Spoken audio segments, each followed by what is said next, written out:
Hello guys, good morning to all of you. I hope आप सब बहुत अच्छे होंगे। चलिए शुरू करते हैं अपना आज का करंट अफेयर सेशन अपने टुडे मोटिवेशन के साथ।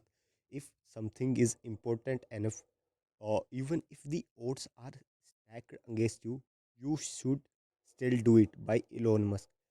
तो इलोन मस्क का कहना है, अगर आपकी लाइफ में आपके लिए कुछ बहुत इंपॉर्टेंट है ना, बहुत ज़्यादा इंपॉर्टेंट है, तो मतलब कितनी भी प्रॉब्लम आ जाए, कितनी भी डिफ़िकल्टीज आ जाए, ठीक है, आप उस चीज़ को करोगे ही करोगे। तो ये होता ही है लाइफ में। अगर आपको बहुत मतलब कोई चीज़ है आपके लिए बहुत ही ज़्यादा इंपॉर्टेंट है, बहुत ही ज़्यादा इंपॉर्टेंट, तो आप नहीं देखते फिर कैसी सिचुएशन है, क्या आपके सामने प्रॉब्लम्स है, डिफ़िकल्टी, आप उन सबको फेस करके आगे बढ़ते हो और उस चीज़ के मतलब जो भी आपके लिए इम्पोर्टेंट है, आप जो करना होता है आप करते ही हो। ठीक है, तो ये इलोन मस्क का कहना है। ठीक है, और चलिए अब हम भी बढ़ते हैं, अगर हम भी आज का करंट अफेयर स्टार्ट करते हैं। फर्स्ट क्वेश्चन, 17th प्रवासी भारतीय दिवस आपको बताना है कि कौन सी स्टेट में इनोग्रेट किया गया है। तो 70th प्रवासी भारतीय दिवस आपका मध्य प्रदेश की सिटी इंदौर में इनोग्रेट किया गया है। आप ये देखते हैं इंदौर इन। और इस प्रोग्राम को एड्रेस किया है external affair minister S Jaishankar ji ने, मध्य प्रदेश के सीएम शिवराज सिंह चौहान, और ऑस्ट्रेलियन एक एमपी आए हैं जनेटा, उन्होंने भी, और इसके अलावा अनुराग ठाकुर, इन सब ने इनोग्रेट किया है। ठीक है, तो इस चीज़ का आप ध्यान रखेंगे। नेक्स्ट क्वेश्चन, आपको बताना है कि who is the chief guest of the 17th Pravasi भारतीय दिवस कन्वेंशन 2023। तो 2023 में जो अभी 17th प्रवासी भारतीय दिवस हो रहा है, इनमें जो चीफ गेस्ट है वो है डॉक्टर मोहम्मद इरफान अली। ठीक है, और ये है प्रेसिडेंट है, ठीक है, कहाँ के, गुआना के। ठीक है, president doctor Mohamed Irfaan Ali of Guyana reach India to participate as the chief guest of the 17th Pravasi भारतीय दिवस कन्वेंशन 2023। ठीक है, गुआना की कैपिटल हो जाएगी जॉर्ज टाउन। वहाँ पे करेंसी चलती है गुआनीज डॉलर। ठीक है, और गुआना जो है आपका, आपको बता दूँ, साउथ अमेरिकन कंट्री है। ठीक है, और जो गुआना के बॉर्डर लगते हैं वो लगता है आपके अटलांटिक ओशन नॉर्थ की तरफ से वेनेजुएला वेस्ट में है। ठीक है, और इसके साउथ में ब्राज़ील है, और ईस्ट में इनके सूरीनेम। ठीक है, अब जो हमारे इंडिया में नेक्स्ट वो आए हैं गेस्ट, ठीक है, वो आए हैं प्रेसिडेंट ऑफ सूरीनेम। ठीक है, और जो सूरीनेम है वो भी साउथ अमेरिकन कंट्री है। ठीक है, उनके प्रेसिडेंट का क्या नाम है, सी संतोकी। ठीक है, ये भी इंदौर में आ चुके हैं 17th प्रवासी भारतीय दिवस में। ठीक है, तो ये भी साउथ अमेरिकन कंट्री है। ठीक है, दोनों इस बार हमने साउथ अमेरिका से बुलाए हैं। ठीक है, और जो प्रेसिडेंट है संतोकी, ये हम इस टाइम थर्ड पीई आए हुए है। ठीक है, जिन्होंने एज्यूम करी है प्रेसिडेंसी ऑफ सूरीनेम। ठीक है, और सूरीनेम की कैपिटल है क्या, पारमीरोबो। ठीक है, और करेंसी है सूरीनेमिस डॉलर। तो इस चीज़ का आप ध्यान रखेंगे। Next question, international kite festival 2023 कहाँ पे मनाया जाएगा, कौन सी गुजरात की सिटी में मनाया जाएगा। तो ये हाल ही में जो शुरू हुआ है अभी, वो हुआ है अहमदाबाद में। ठीक है, Gujarat international kite festival 2023 is began in Ahmedabad. ठीक है, और गवर्नर वहाँ के हैं गुजरात के आचार्य देवव्रत, उन्होंने इनोग्रेट किया ये फेस्टिवल साबरमती रिवर फ्रंट पे। ठीक है, और this festival is being organize. और ये जो फेस्टिवल ऑर्गेनाइज हुआ है ना, ये जो हमारे G20 की थीम थी, one earth one family one future, उसी के बिहार पे ये इंटरनेशनल काइट फेस्टिवल भी ऑर्गेनाइज कराया जा रहा है। ठीक है, इसी थीम पे, one earth one family and one future. ये थीम बहुत इंपॉर्टेंट है आपके, हो सकता है अब जो भी आप एग्ज़ाम आएंगे इनमें पूछ सकते हैं G20 की थीम। ठीक है, इंडिया इस बार होस्ट कर रहा है। ठीक है, तो ये सब चीज़ें G20 के बारे में आप ध्यान रखिएगा। इसके अलावा इंटरनेशनल जो काइट फेस्टिवल है वो और भी जगह, जैसे सूरत हो गया, वडोदरा, राजकोट, द्वारका, सोमनाथ, है ना, यहाँ भी ऑर्गेनाइज होगा भी, लेकिन अभी स्टार्टिंग में भी अहमदाबाद में हुआ है। ठीक है, गुजरात के सीएम है भूपेंद्र भाई पटेल। ठीक है, और कैपिटल गुजरात की है गांधीनगर, है ना। ये चीज़ें आप ध्यान रखेंगे।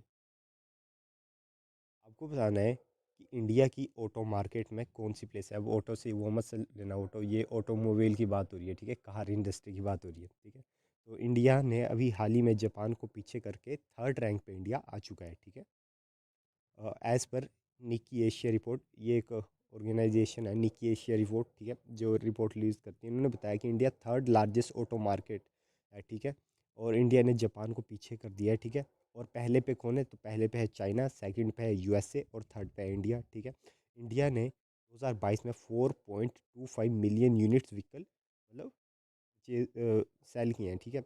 वहीं जापान की बात करें, जापान ने 4.2 करे हैं, ठीक है। तो इंडिया थर्ड प्लेस पे आ चुका है। According to new environmental regulation, Baku company will have to pay the bill to clean cigarette butts on the street and beaches in the which country। अब मैं सिंपल सी बता, जैसे आपको पता है इंडिया में लिखा होता है कि यहाँ थूकना मना है, जो थूकेगा उस पर फाइन लगेगा, है ना। ऐसे आपने बहुत जगह देखा हुआ है इंडिया में, ठीक है। यहाँ कृपया ना थूके, आप पे फाइन लगेगा। वैसे ही इस कंट्री में क्या हो रहा है कि जो मतलब जो भी बीड़ी या सिगरेट वगैरह पीते हैं, ठीक है, जो पीते हैं तो उसके बट्स जो मतलब आपको पता है ना, पूरी नहीं पीते, वो थोड़ा सा जो रह जाता है पार्ट, ठीक है, उन्हें नीचे फेंक देते हैं। तो इस कंट्री ने कहा है कि जो भी उन चीज़ों को फेंकेगा ना नीचे, ठीक है, तो उस चीज़ के पैसे कंपनी किससे कंट्री किससे लेगी, कंपनी से लेगी, ना कि किसी इंडिविजुअल से, ठीक है। तो ऐसा लो लाया है आपके स्पेन ने, ठीक है। तो वाकू कंपनीज को क्या करना पड़ेगा, बिल देना पड़ेगा, जो भी मतलब सिगरेट के बट्स होते हैं ना, वो उन्हें बट्स ही कहते हैं, जो रह जाता है लास्ट का पोर्शन जब मतलब कंज्यूम करते हैं। तो जो भी स्ट्रीट्स में या बीच में वो जो भी गिराते हैं, तो उसके कारण पोल्यूशन होता है। तो उनका कहना है कि जो तंबाकू कंपनीज है उन्हीं को ये इसे क्लीन करने के लिए पे करना पड़ेगा, ठीक है। और उनका कहना है कि जो million of birds throw away each year है ना, तो इनके कारण क्या है, एक टॉक्सिक प्लास्टिक वेस्ट जनरेट हो रहा है, ठीक है। और इन्हें बहुत सदियाँ लग जाती है डिग्रेड होने में, ठीक है। और एक माइक्रो प्लास्टिक पोल्यूशन क्रिएट करते हैं, और जिसकी वजह से प्लांट्स की ग्रोथ रुकती है, ठीक है, अकॉर्डिंग टू साइंटिस्ट, ठीक है। और इनका कहना है कि फिगर 2020 में जो मतलब कोई सर्वे हुआ था, उसमें बताया था कि हर पांचवा बंदा स्पेन में स्मोक करता है, ठीक है। स्पेन की कैपिटल क्या है, मैड्रिड। करेंसी यूरो, और स्पेन कहाँ है, एक यूरोपियन कंट्री है, ठीक है। नेक्स्ट क्वेश्चन, होम मिनिस्ट्री ने डेजिग्नेट किया किसे टेररिस्ट अंडर यूएपीए के अंडर, ठीक है। तो इसका सही आंसर है आसिफ मकबूल, ठीक है। तो आसिफ मकबूल दर, ठीक है, home ministry designated Hizbul Mujahideen के ये मतलब वो है टेररिस्ट, ठीक है, आसिफ मकबूल दर, इन्हें टेररिस्ट डिक्लेयर कर दिया गया है यूएपीए के अंडर, ठीक है, यूनियन होम मिनिस्ट्री। और यूएपी की फुल फॉर्म है अनफुल एक्टिविटीज़ प्रिवेंशन एक्ट 1967, ठीक है। जो आपके आसिफ महूल दर, ठीक है, ये जो पर्सन है, ठीक है, ये जम्मू और कश्मीर के रेजिडेंट थे, ठीक है, और अभी ये हैं सऊदी अरेबिया में। और नोटिफिकेशन ने मिनिस्ट्री ने बताया कि ये इन्वॉल्व थे मतलब जम्मू कश्मीर के यूथ को भड़काने में, ठीक है, और सोशल मीडिया के प्लेटफॉर्म में टेररिस्ट वहाँ भी भड़काने में, ठीक है। इसके अलावा मतलब गलत तरीके से यूथ को वो कर रहे थे influence against the Indian government और सिक्योरिटी फोर्सेस के लिए अगेंस्ट, ठीक है। और इसी के अलावा अभी आपको पता है कि हाल ही में कल परसों भी पढ़ा था कि सेंटर ने डिक्लेयर किया है द रेजिस्टेंस फ्रंट TRF, वो भी एक टेररिस्ट ऑर्गेनाइजेशन, ठीक है। ये इंडिविजुअल को डिक्लेयर किया है ना उन्होंने, आसिफ मकबूल दर को, ठीक है, ये इंडिविजुअल पर्सन है ना, ठीक है, लेकिन एक ऑर्गेनाइजेशन भी थी TRF, तो उसे भी डिक्लेयर किया द रेजिस्टेंस फ्रंट। और जो TRF के लीडर थे, ठीक है, शेख साजिद गुल, ठीक है, उन्हें भी डेजिग्नेट किया है टेररिस्ट, तो ये आप ध्यान रखिएगा। Which ministry will be on an officially visit to New York and Washington DC from 9 to 11 January 2023 to participate in 13 India US trade policy forum. तो आपको बताना है कौन से मिनिस्टर 13वीं जो India US trade policy forum है उसमें पार्टिसिपेट करेंगे, तो उसमें करेंगे पीयूष गोयल जी, ठीक है। आपको Shri Piyush Goyal to visit New York and Washington DC, ठीक है। और ही विल अटेंड द, और ये अटेंड करेंगे 13th trade policy forum meeting, जो कि होगी आपकी वाशिंगटन DC 11 जनवरी 2023 को, ठीक है।